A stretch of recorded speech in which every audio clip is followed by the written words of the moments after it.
Baik, kita mulai ya teman-teman.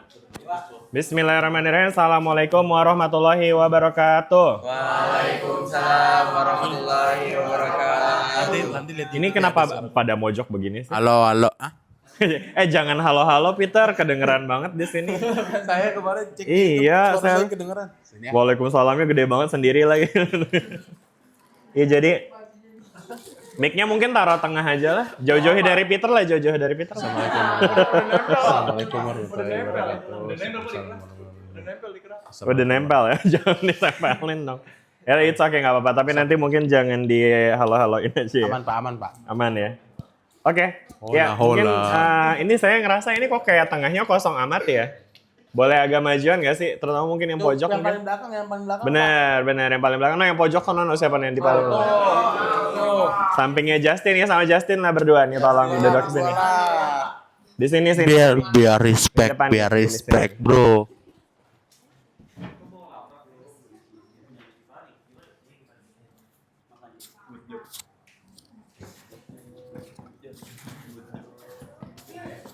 Siapa Fatan yang pakai ada jepitannya? Bonek sama saya. Monoko kamu. Ya, sini boleh. Ya, boleh, situ boleh. Nah, ini jadi ada bintang utamanya di sini kan enak ya. Oke. Terus siapa lagi? Udah ya, aman lah ya. Ini laporannya lagi nulis apa sih, teman-teman? Lagi kerjain laporan apa? Elektronika. Diamankan dulu aja ya, teman-teman ya. Boleh ditaruh dulu laporannya. Biar kita bisa fokus belajar dulu. Lagi laprak apa emang itu? Pismod. Elektronika. Kapan praktikumnya nanti?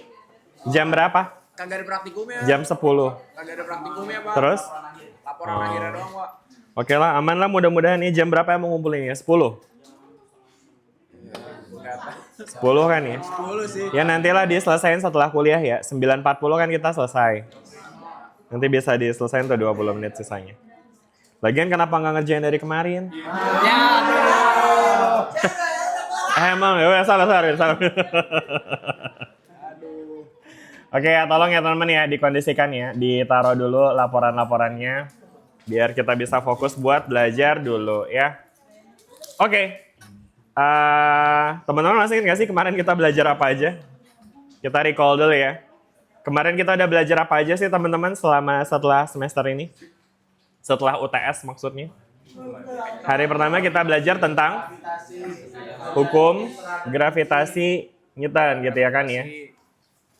Hukum gravitasi, gimana nulisnya? Hukum gravitasi Newton ya kan? Mungkin kita bisa katakan sebagai hukum gravitasi Newton universal ya. Karena dia bisa bekerja untuk segala macam benda, mulai dari planet sampai partikel gitu ya. Nah, terus kemudian yang di kedua kita ngomongin soal apa tuh teman-teman, ingat nggak? Energi potensial ya. Jadi mungkin sebelumnya, ini minggu lalu ya kayaknya, tentang hukum gravitasi Newton universal itu. Kenapa jadi universal? Karena dia nggak hanya bekerja pada partikel titik, tapi kita juga bisa lihat dia bekerja dengan persamaan yang sama pada benda yang sifatnya symmetrical ya. Spherically symmetric. Kayak kemarin kita udah nurunin hubungannya dengan dengan apa sih kemarin? Bola tipis berongga ya. Dan di PR teman-teman juga udah membuktikan ternyata hubungan yang sama bisa dimiliki pada kasus bola pejal juga ya kan ya. Itu inti dari pembelajaran kita di pekan pertama. Nah, terus kemudian kemarin kita juga udah melihat bahwa dalam kasus gravitasi itu juga dia memiliki hubungan antara gaya dan juga energinya ya kan ya. Jadi kemarin kita udah bahas tentang energi potensial sebenarnya, meskipun kemarin kita banyak juga mereview tentang konsep teorema usaha energi. Bagaimana usaha pada suatu benda itu menyebabkan perubahan energi kinetik gitu ya kan. Dan kemudian kita juga kemarin sudah melihat bahwa dengan definisi usaha kita juga bisa menurunkan hubungan untuk energi potensial ya kan. Masih ingat yang kemarin teman-teman, gimana cara kita menjelaskan energi potensial dalam bentuk usaha? Dari definisi kemarin. Jadi energi potensial adalah usaha yang dibutuhkan untuk memindahkan gitu-gitu, ingat nggak? Nah, apa tuh definisinya kemarin, ingat nggak teman-teman? Jadi kalau di UAS nih ada pertanyaan. Jelaskan definisi dari energi potensial, ya kan? Nah, gimana jawabnya? Bentar, saya mungkin pengen satu orang aja yang jawab. Boleh ada? Enggak? Ada nggak? Silakan. Sekarang saya sudah punya daftar mahasiswa di sini. Jadi seperti biasa nanti buat yang jawab saya bakal kasih poin ya. Ada yang mau jawab? Pertanyaannya apa tadi? Definisi dari energi potensial. Iya, silakan ini yang depan ya. Mic-nya boleh, mic-nya. Mic-nya mana mic-nya? Jauh juga ya transfernya ya. Tadi siapa yang mau jawab? Ini ya, dirimu ya. Oh, sih, udah nyampe sini mic-nya. Oke ya, silakan. Apa nih? Energi potensial adalah apa sih? Usaha yang dibutuhkan untuk memindahkan benda bermassa M kecil dalam pengaruh benda bermassa M besar dari titik satu ke titik lain. Dibutuhkan untuk memindahkan Benda bermassa M benda bermassa gitu ya. Bermassa M. Terus habis itu? dalam pengaruh benda Dalam bermassa tulisannya jelek banget ya. Dalam pengaruh benda bermassa M besar gitu ya kan. Ya. Terus dari titik satu ke titik lainnya. dari titik R R1 ke ke R2. R2. Nah, tadi Peter nambahin tuh, tahingga maksudnya gimana tuh? Kenapa dari tahingga, Peter? Gimana? Kenapa harus dari tahingga, Peter? Kenapa nggak dari R1 ke R2? Ya jawaban Peter betul tuh menyempurnakan sekali, tapi boleh kasih reasonnya nggak? Kenapa?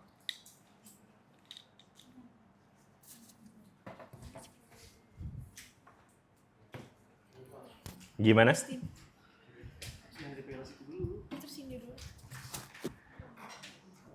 Oke. Ya, but it's okay, nggak apa-apa ya. Jadi tadi diperbaiki sama Peter ya, dari titik R-nya apa namanya tahingga ya kan ya. Ke R2-nya mungkin sama dengan R gitu ya. Gitu ya. Oke, ya terima kasih. Tadi siapa namanya? Salsa nomor berapa ininya NIM-nya? 57. Mana 57? Ini. NIM aja NIM-nya. Bro. Ini Fatma Trihandayani. Oh, Fatma. Saya kok dengernya tadi Salsa ya. Oke. Ini kita minggu keberapa sih? Kedua ya. Oke. Tadi sama Peter. Peter nomor berapa sih, Peter? Ini. 68 ya. Saya nanti nanyanya ininya aja teman-teman ya. Biar apa? Teman-teman juga pasti ingat kan ya nomor belakang NIM-nya ya. Oke, good. Ya, jadi betul sekali tadi ya Fatma dan juga Peter bahwa usaha sebetulnya kan kalau teman-teman ingat ya, itu tuh adalah integral dari FDR ya kan ya. Dari R1 ke R2.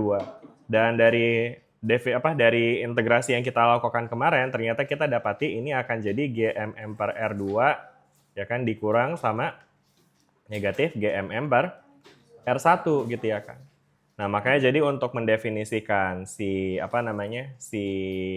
energi potensial ya kan dalam persamaan yang ini doang nih misalnya negatif GMM per R doang ya. Nah, ini berarti kita bisa anggap dia sebagai ya integral dari si FDR gitu ya, dari tahingga ke R gitu teman-teman. Kebayang nggak? Jadi ininya dari tahingga ke R gitu ya kan. Makanya jadi dia didefinisikan sebagai usaha yang dibutuhkan untuk memindahkan benda dari tahingga ke R gitu ya. Mungkin ditambahkan nih usaha yang dilakukan oleh gravitasi gitu ya kan. Gitu. Oke, jelas ya sampai saya teman-teman ya tentang energi potensial ya.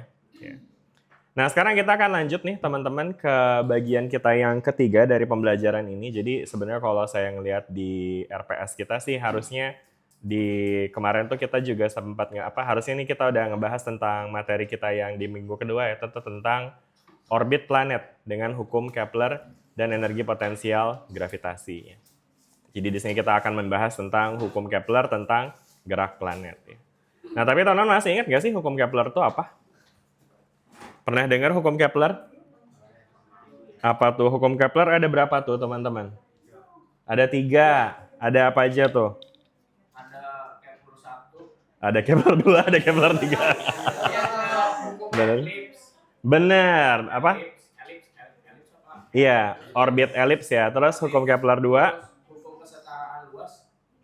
Yang hukum Kepler 3. Periode kuadrat. Nice, bagus banget. Nomor berapa, Carlo? 64. Oke. Marlo ini. Ini ya, Ramadan Octaviano Carlo. Kenapa? Sorry? Minggu lalu Pak.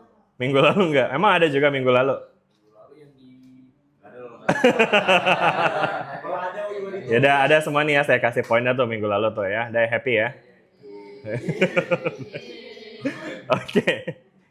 Gampang juga ya bikin kalian senang ya. Anyway, receh sekali. Oke. Kita lanjut ya teman-teman. Nah tadi betul tuh ya yang dibilang sama Carlo ya bahwa hukum Kepler ini ada 3 nih teman-teman nih ya. Dan hukum Kepler itu intinya dia ngomongin soal orbit dari planet ya kan yang mengelilingi pusat sistem tata suryanya seperti itu ya. Jadi ya terutama ini ngomongin soal gerakan planet ya. Jadi Kepler's Law of Planetary Motion atau hukum gerak planet dari Kepler ya, itu merupakan landmark tuh katanya in the history of physics. Jadi ini penemuan yang sangat ya apa namanya fundamental ya kala itu ya kan. Dan kemudian ini juga apa menjadi fase yang krusial ya dalam pengembangan hukum Newton dari hukum gravitasinya gitu ya kan. Nah jadi betul tadi yang dibilang sama Carlo, ada 3 hukum Kepler. Yang pertama tentang law of ellipses ya. Artinya apa tuh law of ellipses? Hukum elips ya. Apanya yang elips nih? Yang elips itu adalah orbit dari matahari teman-teman nih. Orbit dari planet mengelilingi matahari, di mana suatu planet itu mengelilingi matahari dengan orbit yang elips ya kan. Nah, sedangkan elips sendiri itu apa sih teman-teman? Elips? Bentuknya kayak gimana tuh elips tuh? Betul ya. Jadi bentuknya lonjong gitu ya kan. Jadi di sini ada apa namanya orbitnya itu elips ya, artinya lonjong ya kan ya. Di mana matahari terletak pada salah satu foci-nya. Foci itu artinya titik fokusnya ya. Jadi kalau teman-teman lihat di sini ada orbit seperti ini ya berbentuk elips, maka ini nanti kita akan bisa define ada 2 titik fokus nih di sini sama di sini ya kan. Nah, sedangkan matahari itu berada di salah satu foci-nya. Jadi misalnya di sini gitu teman-teman ya. Gitu. Jelas nggak nih sampai sini dengan hukum elips ya, hukum Kepler yang pertama? Jelas ya? Oke. Nah, terus kemudian yang kedua di sini ada law of equal areas ya. Jadi tadi katanya Carlo ini adalah hukum kesebandingan luas ya. Boleh dijelasin lagi lebih detail hukum kesebandingan luas tuh maksudnya gimana?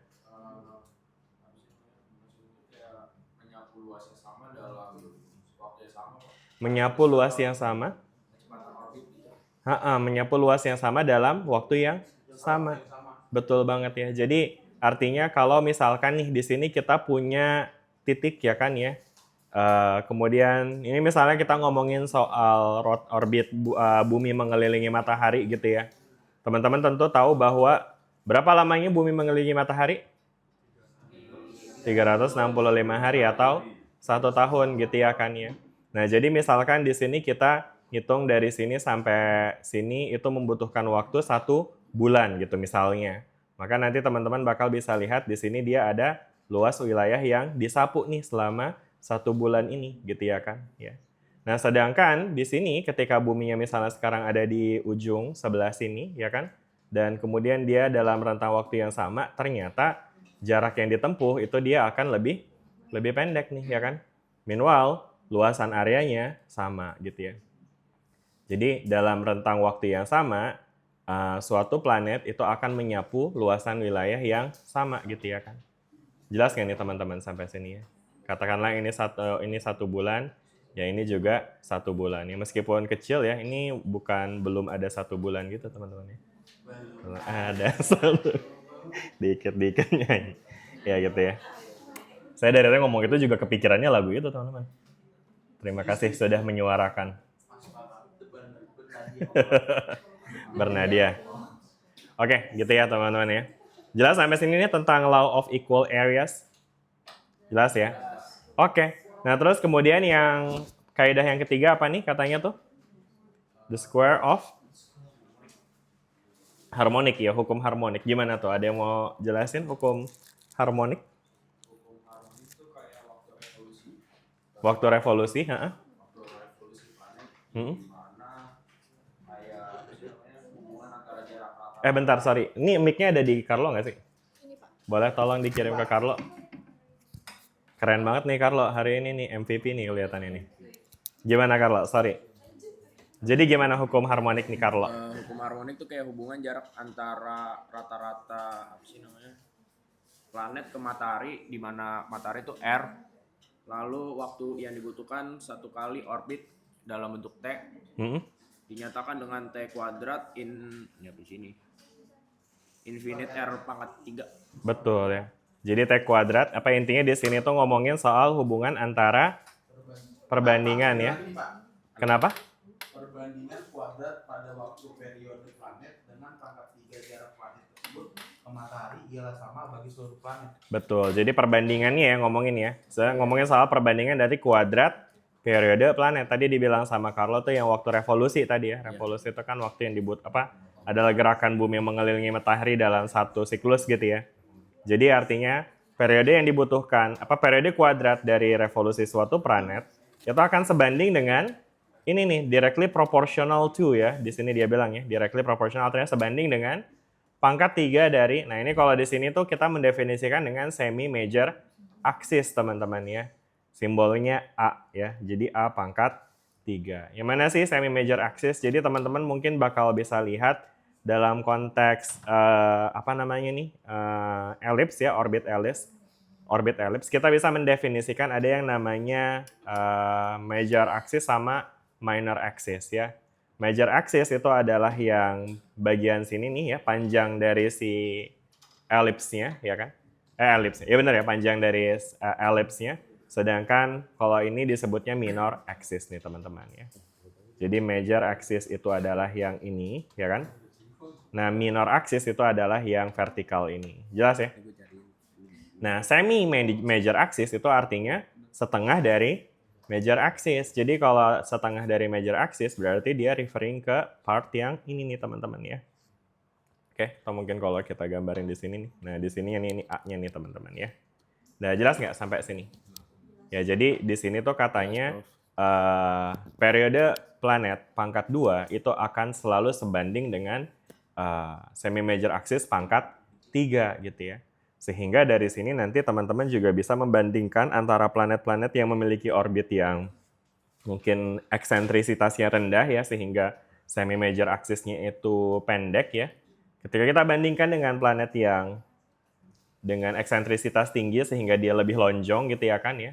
Nah, semi major axis-nya itu bisa jadi lebih besar sehingga waktu periodenya juga akan jadi lebih besar juga kayak gitu. Ya gitu teman-teman ya, simpel ya. Jelas nggak sampai sini nih teman-teman? Jelas. Oke deh, sip. Nah sekarang di sini kita akan coba untuk menggunakan hukum gravitasi Newton untuk menurunkan hukum-hukum Kepler ini teman-teman ya. Karena kenapa disebut hukum gravitasi Newton itu universal? Karena memang dia ternyata bisa juga menjelaskan fenomena yang di-describe sama Kepler ini teman-teman ya. Meanwhile awalnya sebenarnya Kepler ini tuh menurunkan hukum-hukum ini based on observation gitu ya. Jadi dia mengamati pergerakan benda-benda langit ya, seperti halnya planet, bintang, dan kemudian dia mendapati bahwa planet itu ternyata mengelilingi matahari dengan orbit elips segala macam ya. Oke. Saya jadi ingat kemarin tuh saya sempat nonton anime judulnya tuh Otemote apa namanya? Orb, iya betul. Ada yang nonton nggak sih itu? Ada yang nonton? Bukan Doraemon. Orb ya. Apa judulnya kepanjangannya sih Orb? Ya jadi on the motion of the earth ya kalau nggak salah ya. On the motion of the earth. Siapa sih namanya itu? Iya, itu tuh seru. Ya jadi maksudnya ya itu kalau teman-teman ngelihat emang orang zaman dulu kan belum tahu ya bagaimana pergerakan benda-benda langit ya. Orang dulu mengira bahwa benda langit itu mengelilingi bumi ya, sifatnya itu geosentris gitu. Jadi semua benda langit mengelilingi bumi ya kan. Dan kemudian dari pengamatan yang kita bisa lihat di malam hari ya kan. Itu nanti ya, tapi kelihatannya orbitnya acak-acakan gitu ya.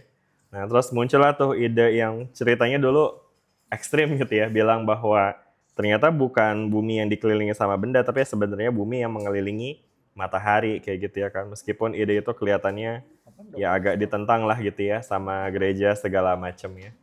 Ya itulah nanti nonton sendiri lah ya. Tapi itu seru sih. Maksudnya scientific thinking itu dibangun juga tuh di situ. Sekarang ya nonton ya. Peter belum nonton sih ya. Oke. Ya nanti lah ya. Oke, dah ya gitu ya teman-teman ya. Nah sekarang kita akan berfokus pada bagaimana hubungan antara Kepler's Law yang ada 3 ini dengan Newton's Law ya, yang kita udah pelajarin kemarin teman-teman ya. Dan mungkin di sini kita akan bisa coba untuk mendapatkan hubungan dengan yang ketiga dulu kali ya teman-teman ya, tentang harmonic law ya.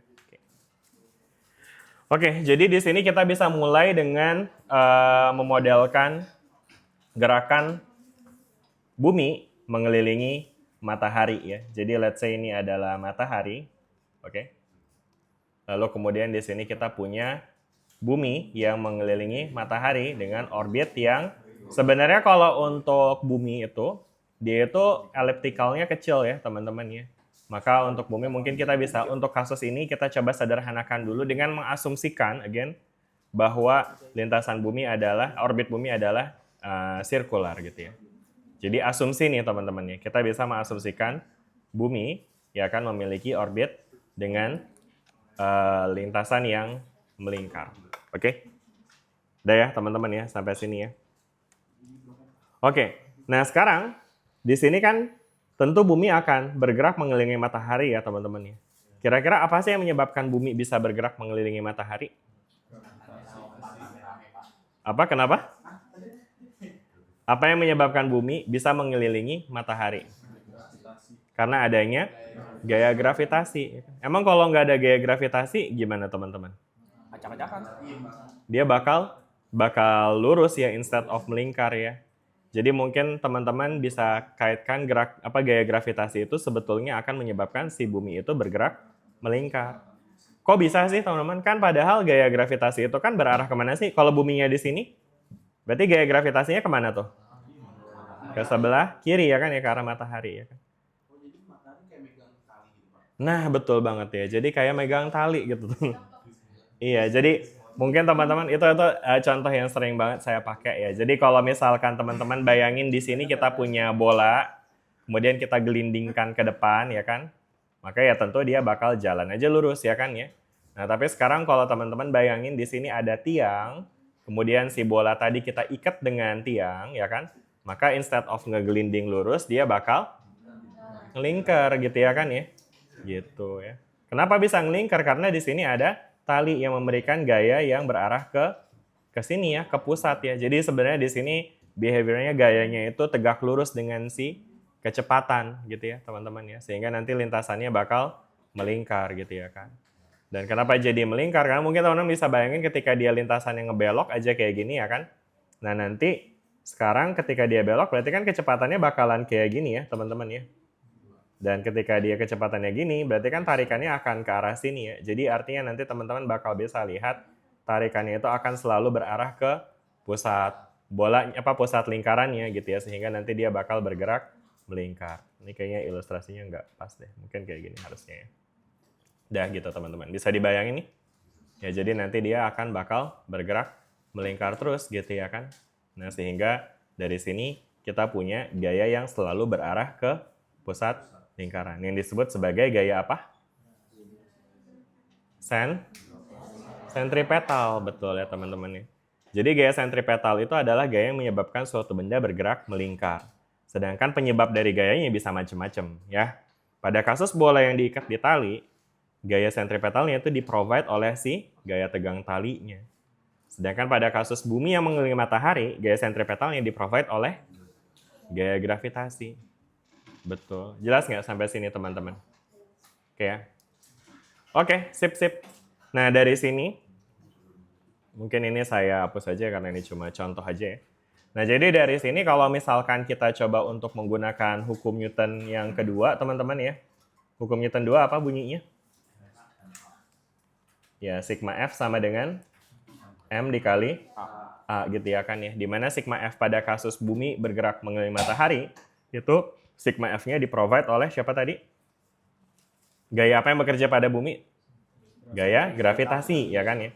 Nah, sedangkan A di sini ini adalah hasil gerakannya, teman-teman ya. Jadi kalau hasil gerakannya adalah gerak melingkar, berarti A-nya bukan sembarang A-nya. A-nya adalah A sentripetal gitu ya. Jadi M kali A inilah si gaya sentripetal itu ya. Jelas nggak teman-teman? Jadi Fg sama dengan Fs gitu. Jadi gaya gravitasi itu providing centripetal force gitu. Oke, jelas nggak sampai sini?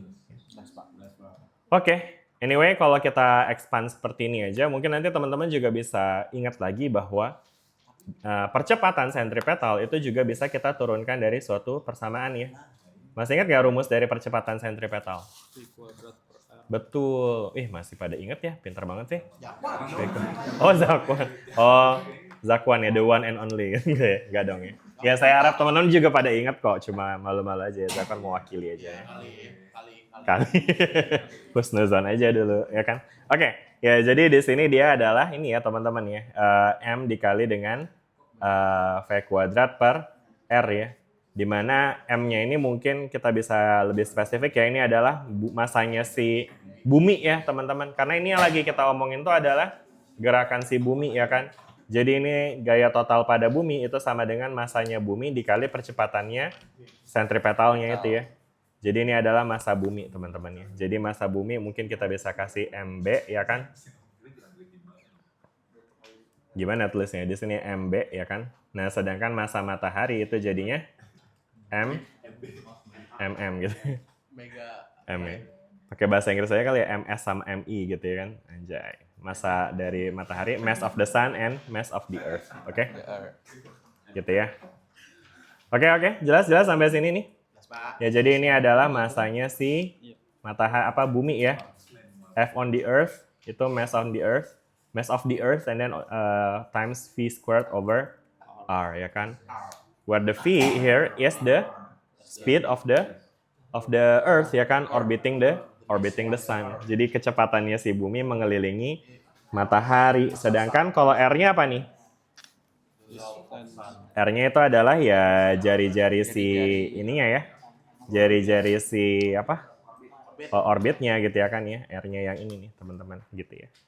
Oke, jelas sampai sini? Oke, good. Nah, sekarang hubungan ini nanti bisa kita breakdown nih teman-teman, di mana pertama Fg atau gaya gravitasi itu bisa kita breakdown dengan persamaan gravitasinya Newton ya. Apa tuh rumusnya? Gmm per R kuadrat ya. Di mana G itu adalah konstanta gravitasi, kemudian mm-nya itu adalah masanya si matahari, ms, dan masanya si earth ya kan, mi, right? Divided by R squared ya, where the R here is the distance between the sun and the earth ya. Jari-jari orbit. Jari-jari orbit. Aduh lucu banget. No, the R is not the jari-jari, but this is the distance between the two masses, right? Ya kan, karena gravitational force depends on the distance between two objects ya kan. Jadi tergantung sama jarak dua bendanya ya kan. Jadi bukan perkara dia mengorbit dengan R, tapi dia justru jaraknya terpisah sejauh R. Jadi kebetulan aja sama ya. Jadi karena emang dia mengorbit dengan jari-jari R ya, makanya jaraknya juga segitu-segitu aja jadinya. Ya kan? Jelas nggak sampai sini? So the R is distant massa 1 in the massa. That's true. Alright. Yeah, so the R is the distance between the mass of the sun and the mass of the earth ya, gitu ya. Alright, sir. Okay, alright. And then now we have this ME, mass of the earth, times the V squared over R, where V again is the velocity of the earth ya, kecepatannya si bumi. Nah sekarang kira-kira kecepatannya bumi gimana tuh cara hitungnya teman-teman ya? Kecepatan bumi. Suruh lari. Lihat ya speedometer bumi gitu ya kalau ada. Unfortunately nggak ada speedometernya ya. Jadi gimana dong kira-kira teman-teman cara ngitung kecepatan dari bumi teman-teman? Diubah jadi kecepatan sudut. Oke, bisa jadi ya. Atau alternatively teman-teman bahkan juga bisa menggunakan rumus simple dari kecepatan ya. Kecepatan rata-rata. Apa tuh rumus kecepatan teman-teman? Rumus SMP. JKW, ingat gak JKW? Jarak sama dengan kecepatan kali waktu. Berarti kecepatan sama dengan jarak dibagi waktu, ya kan? Berarti karena kecepatan itu adalah jarak dibagi dengan waktu, ya kan? Maka kita bisa aja menggunakan konteks satu putaran, di mana jarak yang ditempuh selama satu putaran itu adalah ya satu lingkaran. Sedangkan waktu yang ditempuh selama satu putaran itu adalah 365 hari kalau bumi, dan itu yang kita sebut sebagai periode gitu ya kan. Jadi ini adalah periode tuh pembaginya ya. Nah, sedangkan jaraknya berapa nih, teman? Jarak yang ditempuh selama 1 tahun berarti kan tadi ya satu lingkaran ini ya. Nah, keliling, betul ya, keliling dari lingkaran. Apa tuh rumusnya keliling lingkaran? 2πr. Betul ya. Betul ya, 2πr ya. Nah, jadi dari sini kita bisa mengganti ya si V kuadratnya jadi 2πr per T dikuadratin kemudian per R gitu ya. Udah jelas nggak sampai sini? Clear ya? Easy, right? Okay. Now we can simplify this expression, right? Apa yang bisa dicoret nih? ME-nya betul, ini sama-sama ada mass of the earth on both sides, ya kan? So we can cancel out them by crossing out, meaning you divide both sides by ME, right? Jadi sama-sama dibagi pakai ME, jadinya jadi 1 gitu ya kan ya. Terus apa lagi nih kira-kira, ada yang bisa disimplify lagi nggak? R-nya yang mana yang disimplify? Kanan. Yang mana? Kanan hilang. Yang ini? Sama yang ini? Gimana? Ini dicoret gitu, ini sama ini? Nggak boleh ya. Haram hukumnya ya, karena ini ada kuadrat nih belum dikuadratin kan ya. Ya paling mungkin bisa kita coret dengan yang ini dulu ya, teman-teman. Karena ini kan sama-sama pembagi ya. Jadi apa tuh teman-teman? Yang kiri sisa R doang, yang kanan sisa 1 doang di sini ya. Sorry, kok jadi hilang. Ya ini jadi sisa 1 di sini ya. Oke, ini juga tadi 1, ini 1 ya. Oke. So now what do we have? On the left hand side we have G ms over R equals 2πr. maybe you can square them, right? Right. What would it be if you square them? 4 pi squared. And then R squared over T squared. Ya. Ini karena dia di bawah ya kan ya. Is it clear, guys? Yes, clear. Right? Clear, sir. Okay, so then if we move the T squared to the left hand side, we can modify it. So then on the right hand side we have 4 pi squared over gm of the sun times R cubed. That's it, guys. Yeah. Okay. And then now from this equation, precisely, we can see that there is a relationship between the T squared on the left hand side, atau artinya pangkat atau kuadrat dari si periode ya, dengan si R pangkat 3 ya kan, which is jari-jari si bumi ya kan. Yang sebenarnya kalau kita lihat dia dengan konteks elips, teman-teman juga bisa lihat jari-jari bumi ini, jari-jari orbit bumi, itu sebenarnya adalah si semi-major axis ya kan. Kalau teman-teman punya ini sebagai elips, maka diameter orbit itu adalah major axis-nya. Sedangkan jari-jari orbit itu adalah semi-major axis. Tadi notasinya A gitu ya. Oke, jelas nggak nih teman-teman sampai sini? Ya. Jadi dari hubungan ini kita bisa mendapati bahwa T kuadrat itu sebanding sama R pangkat 3 ya. Anyway, kenapa dibilang sebanding sih? Karena ini tuh faktor pengalihan ini semua konstan ya. 4 itu adalah angka, which is constant. Pi juga angka, which is constant. G is a gravitational constant, obviously. And ms is the mass of the sun, which is also constant. Segitu-segitu aja kan ya masa matahari ya. Gitu, makanya jadi karena semuanya ini konstan, jadinya ya ini T squared is proportional to the R cube ya. Where the T is the period ya kan. So the period squared atau kuadrat dari periode itu akan sebanding dengan ya tadi ini semi major axis ya kan. Semi major axis being cubed ya. Jadi dipangkatin 3. Axis XL boleh. Telkomsel boleh nggak Peter? Udah ya, gitu teman-teman ya. Jelas ya. Jadi akhirnya kita bisa dapatkan hubungan ya tadi ya dalam konteks elliptical orbit itu juga nanti akan seperti ini juga kasusnya ya. Jadi ini pendekatan dengan menggunakan orbit sirkular memang ya. Anyway, ini sebenarnya simplifikasi teman-teman ya. Jadi kalau misalkan teman-teman refer ke bukunya Fowles ini untuk ngejelasin tentang harmonic law, ini dia lumayan panjang. Mana ya? Ya, harmonic law ya. Kayaknya ada di sini deh, inverse square law ini nih teman-teman. Ya, tapi saya ingin menghindari pembahasan yang lebih ngejelimet, jadi ya mungkin saya rasa itu cukup sih, at least ya.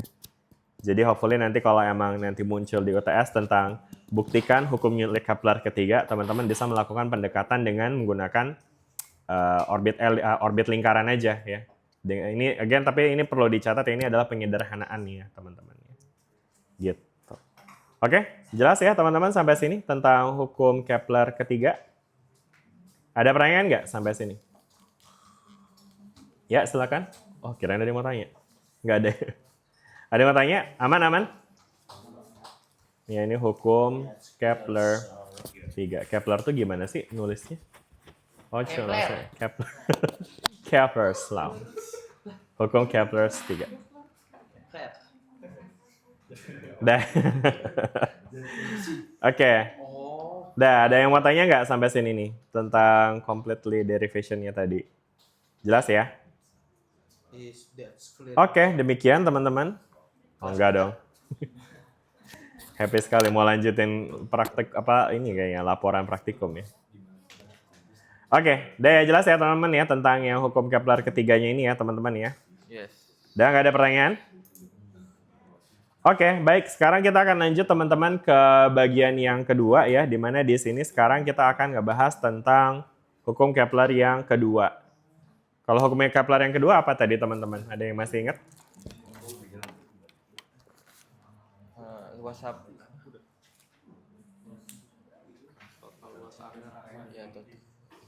Apa tadi? Hukum kesebandingan luas ya. Di mana luas area yang dibentuk oleh lintasan itu akan sama gitu ya kan ya dengan luasan yang dibentuk oleh lintasan pada busur yang lainnya gitu ya kan. Oke, jadi mungkin kalau kita bayangkan lagi ya, ini adalah gimana sih gambar elips tuh? Saya kayaknya bisa masukin ini aja deh. Nah, ini mungkin lebih better ya. Oke. Mulai. Ada apa? Flowchart. Karena apa? Mata kuliah apa yang ada flowchartnya emang? Pemkom. Sama siapa, Pak Hanjoko atau? Oke. Ya. Oh, sama Bu Marisa juga. Oke. Ya. Jadi misalkan di sini kita punya matahari, kayaknya warnanya oranye ya matahari harusnya. Oke. Nah, di sini tadi kita udah recall bahwa dalam konteks hukum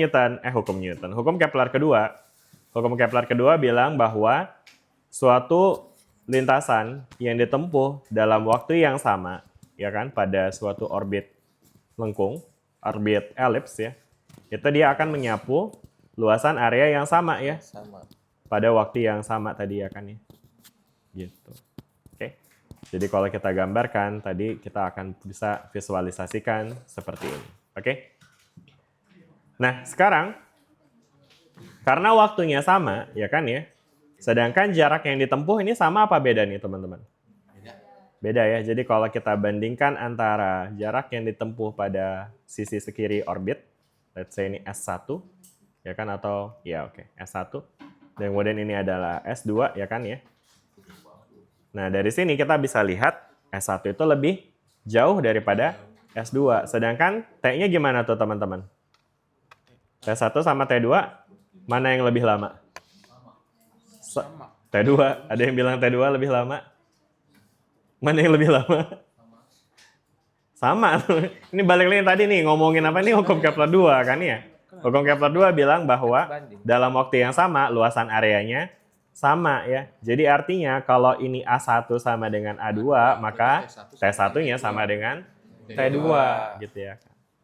Jelas nih? Ya. Nah, sekarang kalau T1-nya sama dengan T2, sedangkan S1-nya lebih besar dari S2, berarti tentu ada perbedaan kecepatan dong di sini ya. Mana yang lebih cepat jadinya? V1 atau V2? Yang lebih cepat apa? V1 atau V2? Emang V gimana ngitungnya tadi?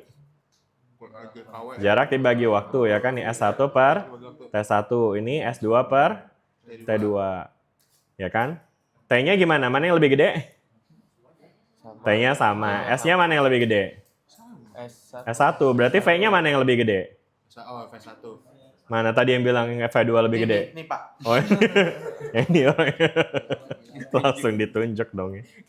Ya, jadi karena S1-nya lebih panjang ya, sedangkan waktunya sama, berarti V1-nya lebih besar gitu ya. Jadi artinya the planet move faster here and slower here. Right, right? Dia lebih cepat di sebelah kiri ya kan. Dan dia akan lebih lambat di sebelah kanan sini ya. Jadi ketika suatu planet sedang berada pada orbit yang lebih dekat dengan pusat tata suryanya, misalnya matahari, maka dia kecepatannya akan lebih tinggi nih ya. Sedangkan ketika dia lebih jauh, kecepatannya bakal lebih lambat gitu teman-teman. Jelas nggak sampai sini? Oke. Nah ini tentu nanti kalau misalnya ngomongin soal kecepatan secara kualitatif, kita juga bisa kaitkan dengan hubungan energi ya teman-teman ya. Hukum kekekalan energi. Masih ingat teman-teman hukum kekekalan energi? Hukum kekekalan energi bilang bahwa ya jumlah energi mekanik itu sama ya kan ya. Jadi energi mekanik di titik, misalkan kita compare antara titik sini ya kan, titik A sama titik B di sini ya kan, titik B. Nah maka energi total mekanik dari A dan B itu dia akan sama ya kan. Dan sedangkan energi mekanik itu kan dia berkaitan dengan energi potensial sama energi kinetik ya. Jadi ini ada EPA ditambah EKA, dan ini ada EPB ditambah EKB, ya kan ya? EKB. Ya. Nah sekarang kalau kita bandingkan energi potensialnya, teman-teman mana yang lebih besar? EPA atau EPB? F1. Hah? A. EPA lebih besar, kenapa EPA lebih besar? V1-nya lebih besar. Kok V1? Emang EP bergantung sama V? Setengah MV bukan? Jaraknya lebih. Itu EKA. Jaraknya lebih. Jarak. Ini yang materi kemarin nih, kita recall lagi nih. EP gravitasi kan? Apa tuh rumusnya EP? EP sama dengan GMM per? EP sama dengan GMM per R. Udah gitu aja? Minus. Nah, betul. Ada minusnya nih, teman-teman ya. Jadi ada minusnya, oke? Nah, jadi kalau misalkan di sini kita punya titik A dan titik B yang mau kita bandingkan, mana yang EP-nya lebih besar? EPA atau EPB? EPA atau EPB? EPB, Pak. EPB lebih besar. Kenapa EPB lebih besar? Jari-jarinya lebih gede ya. Jari-jarinya lebih gede. Jari-jari lebih gede lebih kecil dong. Ya betul, kita akan menggunakan jari-jari sebagai pembanding untuk nge-compare antara EPA sama EPB. Oke, kalau jari-jarinya B lebih besar ya kan, karena dia lebih panjang, berarti EP-nya lebih apa? Lebih kecil. Lebih kecil apa lebih besar? Kecil. Lebih kecil, kenapa? Pembaginya lebih gede. Karena pembagiannya lebih gede sehingga dia akan jadi lebih Kecil. kecil. Sepakat semua EPB lebih kecil? No. No kan? EPA yang lebih kecil. Jadi sebenarnya gimana? Kenapa tapi? Nah, betul banget tuh ya. Karena ada minusnya di sini ya. Jadi betul, secara nilai, semakin besar R-nya, semakin besar pembaginya, sehingga nilainya akan lebih kecil gitu teman-teman ya. Nah, tapi kita ngomongin angka yang negatif nih ya. Jadi kalau misalnya nih kita ngebandingin angka, mungkin saya akan ambil aja gampang kayak misalnya angka minus 5 sama minus 10. Mana yang lebih besar? Minus 5. Kan angkanya padahal lebih kecil ya. Ya, jadi angka yang negatif dengan angka kecil itu kita bilang lebih besar ketimbang angka besar dengan negatif. Bingung nggak tuh Bang? Enggak ya, bisa di apa namanya? Ini fisika ya. Ini apa? Saya suka nih teman-teman fisika bisa menangkap ini dengan baik ya. Jadi tadi ya, angka negatif yang lebih kecil itu lebih besar daripada angka negatif yang lebih besar ya. Min 5 lebih besar dari min 10. Jadi untuk case yang ini ya, kita tentu bakal bisa lihat di mana EPA sama EPB, mana yang lebih besar jadinya? EPA. EPB. EPB. Bukan EPA lebih gede tadi. Tapi kan EPA kan lebih kecil. EPA lebih gede kan, Pak? EPA lebih besar apa lebih kecil? Ya terserah. Ayo coba ingat lagi tadi. Ini R-nya mana yang lebih gede? R-nya kan B lebih gede. Kanan yang B. RB lebih gede. Oke. Berarti kalau RB-nya lebih gede, Maka C lebih kecil. bentar, gini. Oke. Pelan-pelan guys, pelan-pelan.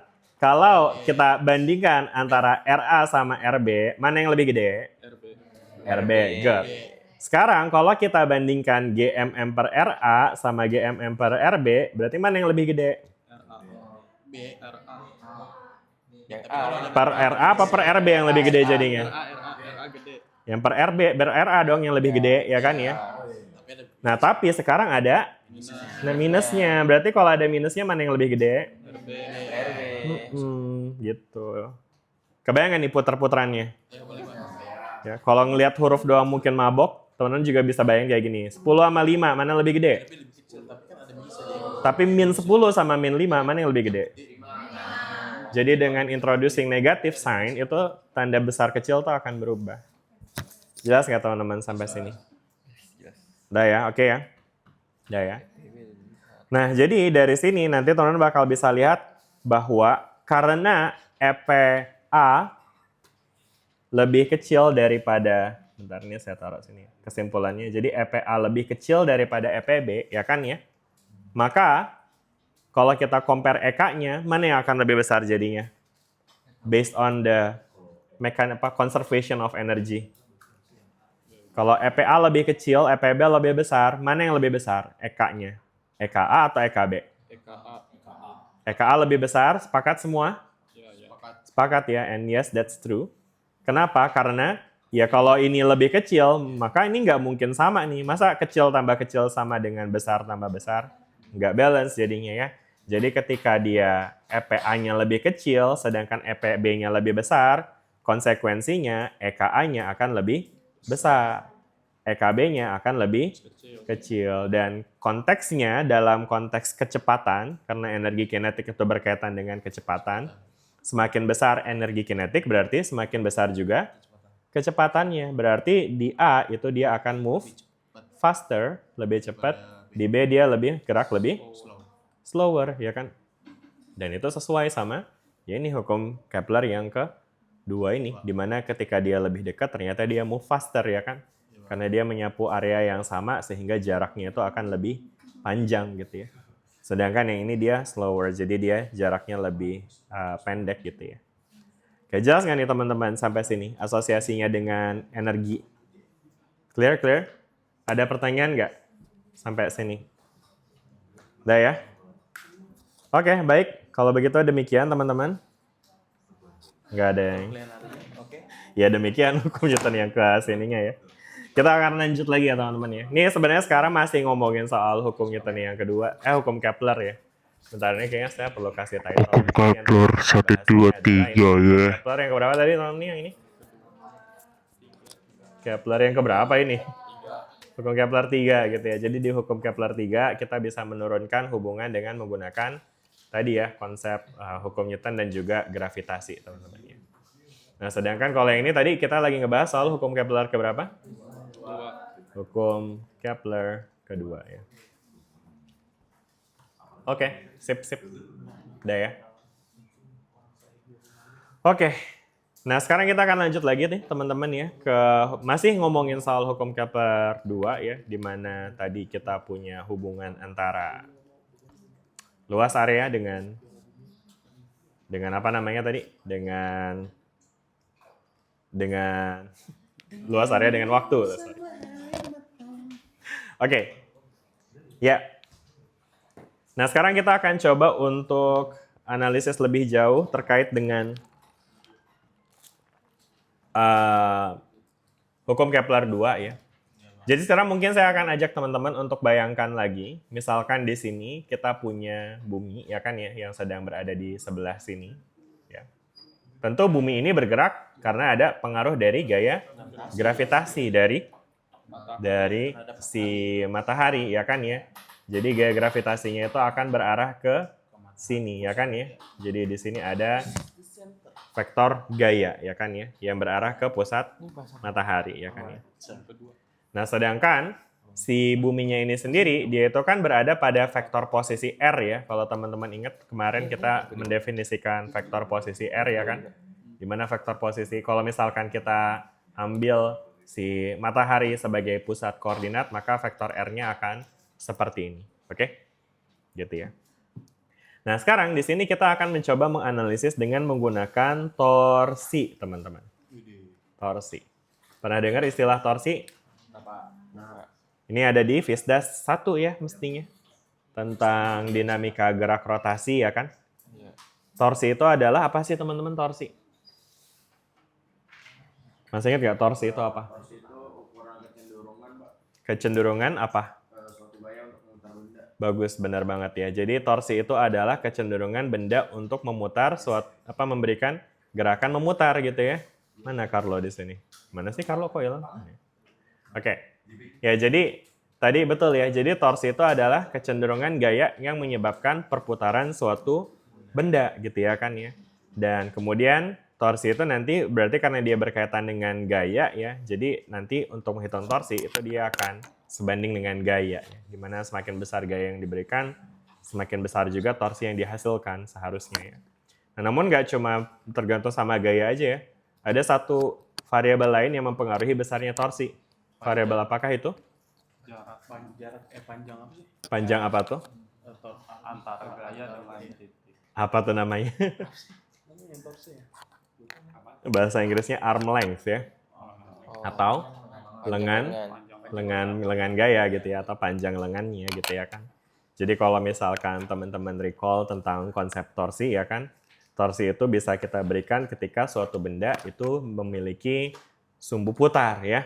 Jadi kalau misalkan di sumbu putarnya kita taruh di tengah sini, kemudian kita kasih gaya berarah ke sini, maka nanti dia akan memutar akibat adanya torsi ya kan ya.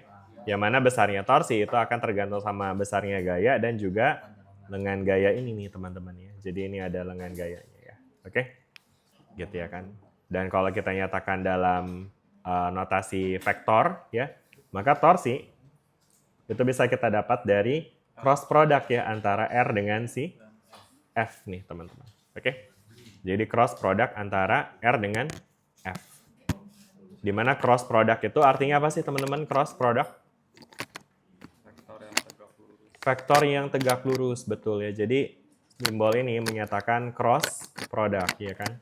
Di mana cross product itu artinya kedua vektor harus saling tegak lurus ya kan ya. Karena cross product itu perkalian dari vektor yang saling tegak lurus gitu ya. Ya kayak gini misalnya R sama F ketika dia tegak lurus ya dia akan menghasilkan torsi yang bisa kita hitung langsung ya dengan mengalihkan R sama F-nya ya. Nah, tapi kalau misalnya gayanya nggak ngedorong ke sini, tapi ngedorongnya malah ke sini ya. Nah, ini kira-kira berapa nih torsinya jadinya? 0. Jadi 0 ya. Karena di sini dia malah sejajar ya kan. Dan cross product dari gaya yang sejajar atau cross product dari dua vektor yang sejajar itu akan menghasilkan 0 ya. Gitu, jelas nggak teman-teman sampai sini? Ya, jadi kata kuncinya itu tadi ya. Jadi cross product dari dua vektor yang sejajar itu akan bernilai 0 gitu ya kan. Oke? Jelas ya? Oke, good. Nah, sekarang balik lagi, itu tadi cuma review aja tentang torsinya. Nah, sekarang balik lagi pada kasus torsi yang disebabkan oleh gaya gravitasi. Kita memiliki gaya gravitasi yang berarah ke matahari ya kan dari bumi. Dan kemudian di sini ada vektor R ya kan ya yang berarah dari bumi dari matahari ke bumi ya kan. Nah, berarti cross produknya jadi berapa nih, teman-teman? Jadi berapa? 0. Jadi 0, ya kan? Kenapa jadi 0?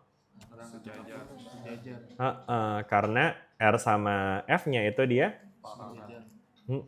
karena tuh gimana sih? Karena KRN. Karena R dan juga F-nya itu dia sejajar ya. Oke. Ini simbol sejajar gitu ceritanya ya. Maka jadi di sini dia hasilnya jadinya 0 gitu ya. Cross produknya gitu ya. Oke.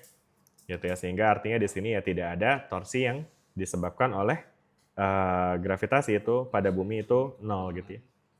Tidak ada torsi pada bumi yang disebabkan oleh gaya gravitasi. Kesimpulannya itu. Jelas sampai sini?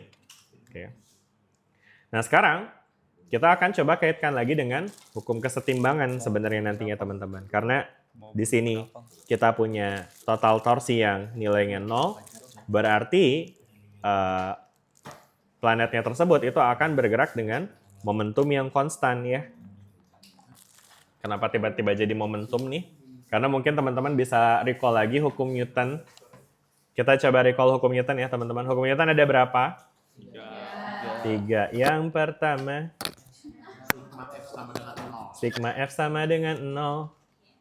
Yang kedua, sigma F sama dengan MA. Yang ketiga, Aksi reaksi. aksi sama dengan reaksi. Sama F. Udah itu aja ya. F reaksi, oke. Aduh gimana sih tulisnya? Reaksi, oke. Gitu ya. Nah sekarang saya pengen fokus sama hukum Newton yang pertama dan kedua aja ya. Jadi teman-teman tentu masih ingat bahwa hukum Newton yang kedua dalam sigma F sama dengan MA, itu kita juga bisa nyatakan dengan M dikali delta V per delta T atau dV per dt ya kan. Dimana dV dt itu adalah perubahan dari kecepatan terhadap waktu ya kan.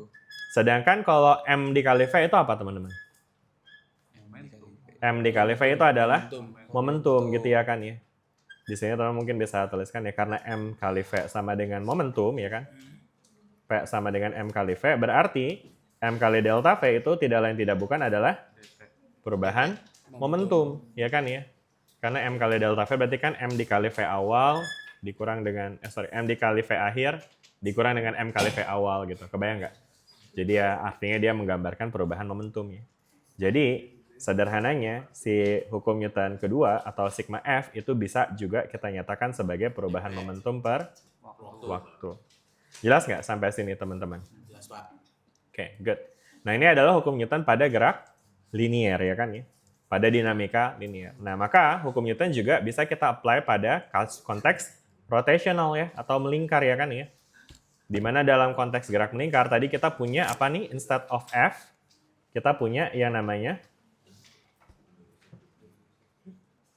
apa tadi? Barusan kita bahas torsi ya kan. Jadi hukum Newton pada konteks angular juga nanti bisa kita define ada 3 juga ya. Dimana sigma torsi sama dengan 0 ya kalau dia setimbang ya. Dan yang kedua sigma torsi sama dengan apa nih? dp/dt. I dikali alfa gitu ya kan ya. Ingat ya nih, I itu momen inersia ya. Dan kemudian kalau kita define pakai ini ya berarti ini d omega per dt ya kan ya. Atau kalau kita define sebagai momentum angular ya. Nah ini ada tuh istilahnya itu adalah dl per dt ya. Jadi P itu adalah momentum linier, L itu adalah momentum angular gitu ya. Jadi mungkin saya kasih note di sini. P itu adalah momentum linier. Sedangkan L itu adalah momentum angular. Dah gitu teman-teman. Jelas nggak sampai sini? Ya? Jelas ya? Oke. Nah sekarang, karena tadi berdasarkan hukum Newton yang kedua kita punya sigma torsi itu sama dengan dl per dt ya kan ya. Mungkin kalau kita nyatakan dalam vektor, ya ini juga kita bisa nyatakan sebagai vektor ya.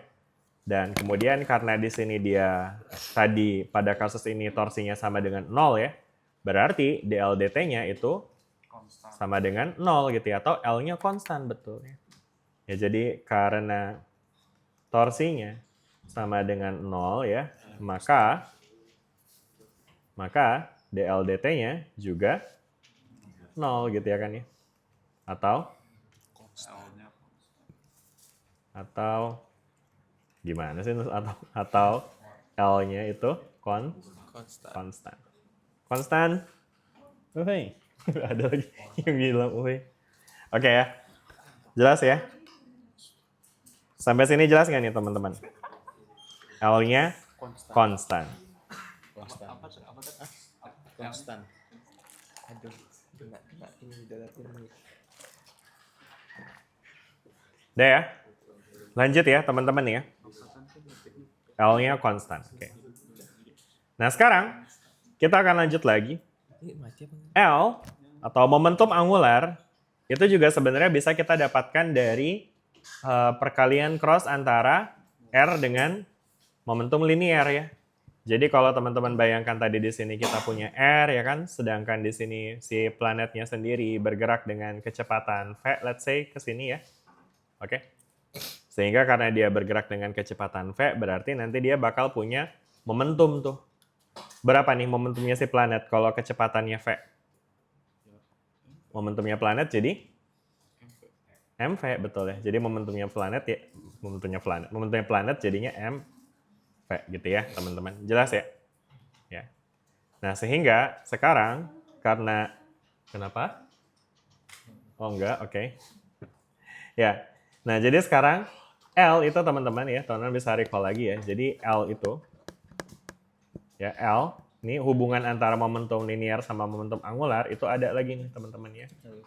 Jadi hubungan antara momentum linear sama momentum angular itu kita bisa nyatakan dengan R cross P.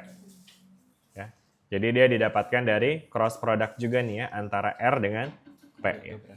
Tapi tentu ini dia nggak bakal jadi 0 ya, karena teman-teman bisa lihat ya, R-nya itu kayak gini, P-nya ada ke arah sini ya kan, searah dengan V. Jadi dia nggak sejajar ya, nggak paralel ya kan, dan karena dia nggak sejajar berarti dia hasilnya nggak 0 gitu ya kan. Nah sekarang balik lagi ya, karena di sini L-nya itu bernilai konstan ya kan, sehingga nanti nilai L dalam R cross P ya, itu juga akan bernilai konstan nih ya kan ya. Ya. Dan konstan itu bukan 0 ya, jadi ya ada nilainya gitu ya, suatu konstan. Konstantanya apa ya, nanti kita akan lihat ya bagaimana konstantanya ya. Oke. Ya jadi mungkin dari sini kita coba lihat hubungannya ya. Jadi karena L itu tadi memiliki hubungan dengan R cross P ya kan. Nah sedangkan R itu atau P itu adalah M dikali V ya. M dikali V. Dan M-nya itu adalah tadi kan massa planet ya teman-teman ya. Mungkin kita perlu define ini sebagai massa planetnya ya kan, massa planet dikali V. Ya. Nah maka di sini kita bisa take out nih si M-nya, karena ini dia adalah ya cuma besaran skalar aja ya, massa ya. Jadi kalau kita take out dari sini, kita bakal bisa bikin dia jadi MP dikalikan dengan cross antara R dengan V. Nah gitu dulu. Nah, jelas sampai sini? Oke. Jelas ya teman-teman ya, sampai sini dulu. Ada pertanyaan nggak? Cukup? Itu gelap amat. Bisa nyalain dulu kali itu lampunya, Carlo. Dikunci kah? Ya, sabar ya. Tahan. Dikit lagi. Banyak banget ya. Oke. Udah ya teman-teman ya. Nah ini kita simpan dulu ya teman-teman ya. Nanti kita akan gunakan lagi ya. Jadi ini kita simpan dulu. Oke ya. Nah sekarang kita akan lanjut lagi teman-teman. Balik lagi. Tadi itu kita ingin melihat hubungan antara luasan kan ya, hukum Newton. Balik lagi kita lagi ngomongin soal pembuktian hukum Kepler ya. Hukum Kepler kedua yang bilang bahwa luasan wilayah yang disapu itu akan sama pada rentang waktu yang sama gitu ya. Nah jadi kalau kita recall lagi tadi kita punya skema seperti ini ya kan teman-teman. Atau mungkin kalau kita buat ulang ya. Jadi mungkin kalau misalkan di sini kita coba untuk nyatakan dengan elemen kecil dari lintasan yang ditempuh oleh si planet ya. Saya taruh di mana ya? Taruh sini aja deh. Oke, jadi kayaknya masih muat deh di sini. Muat nggak ya? Muat. Bisa ya? Bisa. Yuk, bisa ya. Oke, jadi sekarang di sini tadi bayangin ini adalah si mataharinya ya kan ya? Dan ini adalah planetnya ya kan ya? Dan sekarang mungkin teman-teman bayangkan kita akan coba untuk menggunakan notasi elementer ya. Jadi katakanlah di sini si planetnya itu dalam rentang waktu yang sangat singkat, itu juga dia menempuh jarak yang relatif kecil ya teman-teman ya. Misalnya jarak yang ditempuh itu, mungkin saya ambil dari sini ke sini aja deh. Ya, jadi jarak yang ditempuh itu adalah DR ya teman-teman ya. Oke, jadi misalkan di sini jarak yang ditempuh adalah, atau mungkin kita bisa katakan dengan ya DR aja ya. Atau DSD ya. Misalnya ini jarak yang ditempuh itu kita bisa nyatakan dengan DS ya teman-teman. Nah DS ini tentu adalah kita bisa dapatkan dengan kecepatan kali waktu ya. Dengan asumsi ini dia singkat ya kan, sehingga asumsinya di sini kecepatannya masih sama ya. Berarti ini tinggal V dikali sama dt aja gitu teman-teman. Jelas nggak sampai sini? Ya. Kalau kita nyatakan pakai vektor ya tentu ini akan jadi V dikali sama dt gitu ya. Vektor V dikali sama dt. Jelas nggak sampai sini? Jelas ya? Nah, sedangkan tadi di sini kita juga punya vektor R ya kan teman-teman ya. Di mana vektor R itu adalah vektor yang ya dari sini ke sini ya kan ya. Oke. Yang kemudian nanti dia akan membentuk suatu luasan ya kan ya. Nah, sekarang kalau di sini kita punya vektor R dan juga vektor S, teman-teman masih ingat gak gimana sih cara kita ngitung luasan permukaan kayak begini? Luas bentuk kayak gini. Ini sebenarnya simple teman-teman. Ini teman-teman bisa lihat dia bentuknya sebenarnya kalau dia emang elementer ya, maka ini sebenarnya mirip kayak segitiga bentuknya teman-teman. Berarti tinggal pakai rumus dari luas segitiga. Setengah alas tinggi. Iya, setengah alas kali tinggi kan ya. Kalau misalnya emang kita punya alasnya sama punya tingginya. Nah, tapi sekarang di sini kita punyanya Alas tuh. bukan alas ya, ada R sama ada DS tuh ya kan. Yang intinya dia adalah dua sisi segitiga tuh ya kan. Dalam vektor ya kan. Nah, ini sebenarnya ada tuh notasi vektor yang bisa kita pakai untuk menghitung luasan ya. Teman-teman masih ingat gak ya cara untuk menghitung luas di antara dua vektor? Kayak misalnya nih, di sini kita punya vektor V ke sini, ya kan? Terus ini ada vektor U ke sini, ya kan? Nah, nanti dia akan membentuk poligon kan? Kebayang nggak teman-teman? Poligon. Poligon kayak gini nih ya kan? Ini kita bisa perpanjang kan nih U-nya ya kan? Terus ini kita juga bisa perpanjang V-nya nih. Nah, ada nih di matematika rumus untuk ngitung luas yang dibentuk oleh kedua vektor ini, teman-teman. Ini kalau warnanya hijau, kayaknya agak malu-malu ya. Gini deh. Nah, ingat nggak teman-teman tuh gimana tuh cara ngitungnya?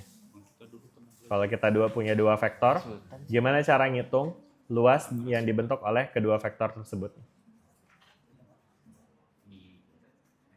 Ingat nggak?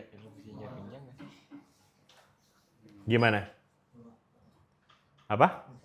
Lupa. Ada yang ingat? Ada yang ingat? Saya kasih 2 poin nih. Googling deh coba. Luas antara dua vektor. Gimana teman-teman? Kalau di sini kita punya vektor V. Terus di sini ada vektor U. Nah, gimana cara ngitung luasnya? Boleh lihat HP-nya. Coba googling. Luas antara dua vektor. Masa setengah A cross B. Ada yang udah ketemu? Setengah A cross B. Setengah A cos B. Cross.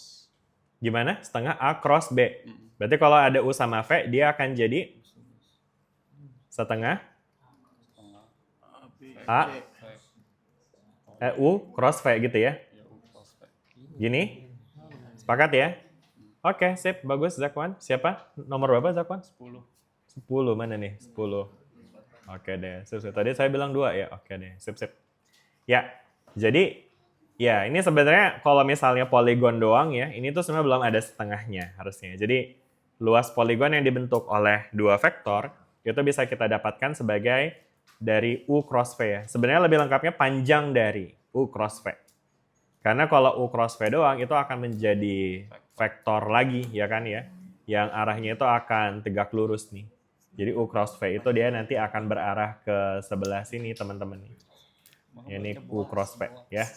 Nah, sedangkan panjang dari U cross V itu adalah si luasan ini. Jelas nggak sampai sini teman-teman? Oke? Ya. Nah, sehingga sekarang kalau kita cuma interest sama segitiganya ya kan ya, yang dibentuk oleh si kedua vektor ini ya kan, maka tinggal kita kalikan dengan setengah gitu ya. Makanya tadi Zakwan bilang di sini ada setengah U cross V karena ini tinggal kita kalikan aja si ininya ya. Jadi luas segitiga ya. Luas segitiga itu adalah setengah dari U cross V. Udah jelas nggak sampai sini? Jelas ya? Oke, balik lagi. Di sini teman-teman juga bisa lihat bahwa ini adalah luasan yang dibentuk oleh dua vektor R dan DS sebenarnya ya kan. Nah, sehingga dengan melihat vektor R dan DS ya kan, maka luas dari yang dibentuk oleh kedua vektor ini Ya, jadi bisa kita nyatakan, misalkan ini kita namai luasannya itu adalah dA gitu, ya. Nah, berarti dA itu bisa kita dapatkan dari dA itu berarti skalar ya. Itu berarti adalah setengah dari besar R cross ds. Nah, jelas nggak sampai sini teman-teman?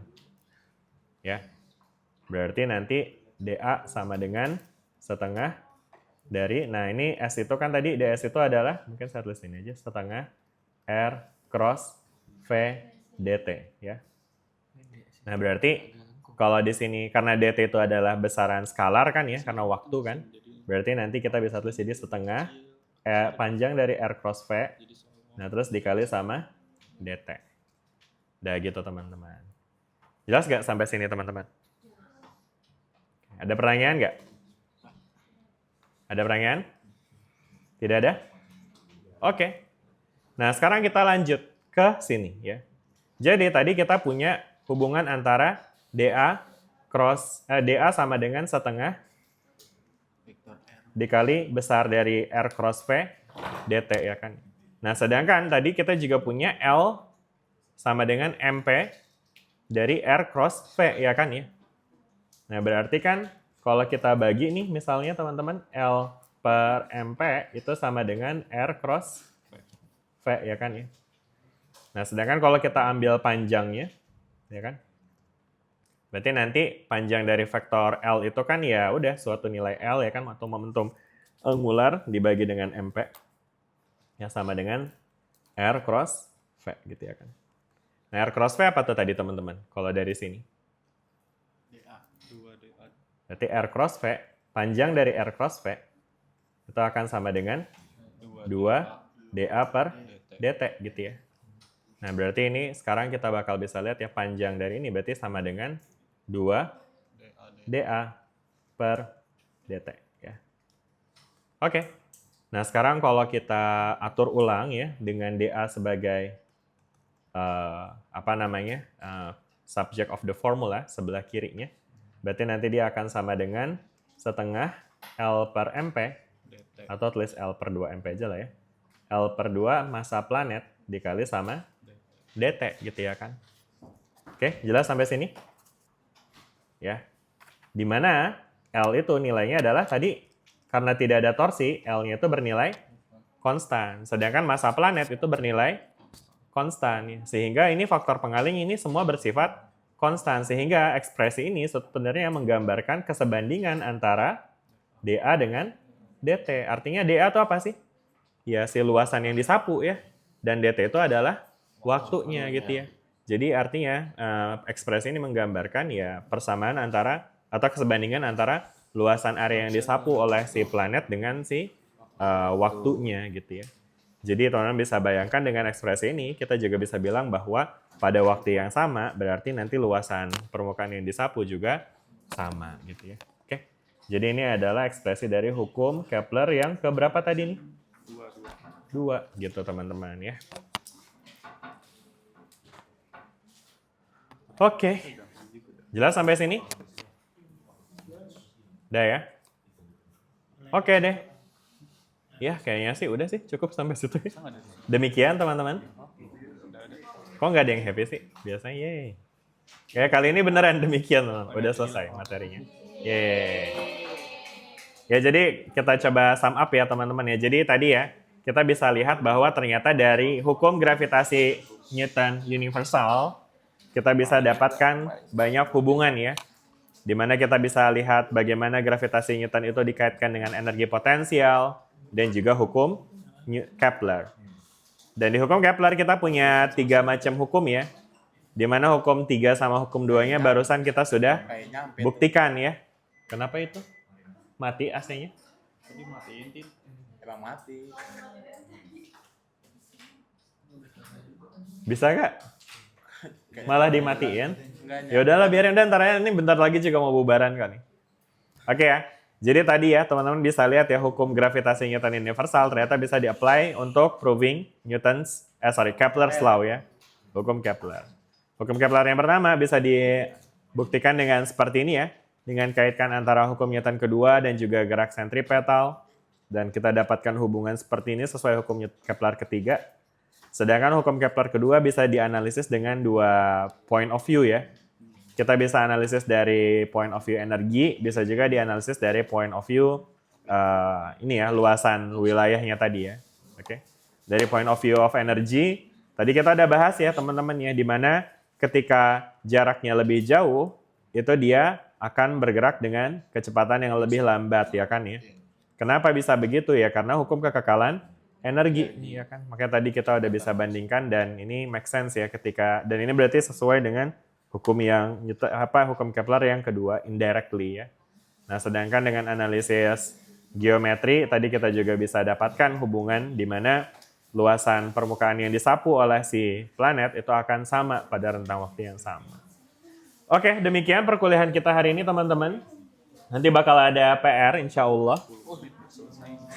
Jadi nanti silahkan dipantau PR-nya ya. Mudah-mudahan kita ada waktu untuk ngebahas di pertemuan kita berikutnya. Ada pertanyaan sebelum kita akhiri teman-teman? Cukup ya berarti ya? Ya. Masih ada bonus 10 menit ya, tapi nggak apa-lah buat nyelesain praktikum ya. Kayaknya pada panik banget semua. Baik, kalau gitu terima kasih. Sampai ketemu lagi di pertemuan perkuliahan kita berikutnya. Assalamualaikum warahmatullahi wabarakatuh. Dah semuanya. Waalaikumsalam warahmatullahi wabarakatuh. Terima kasih, Pak. Terima kasih. Tolong, tolong.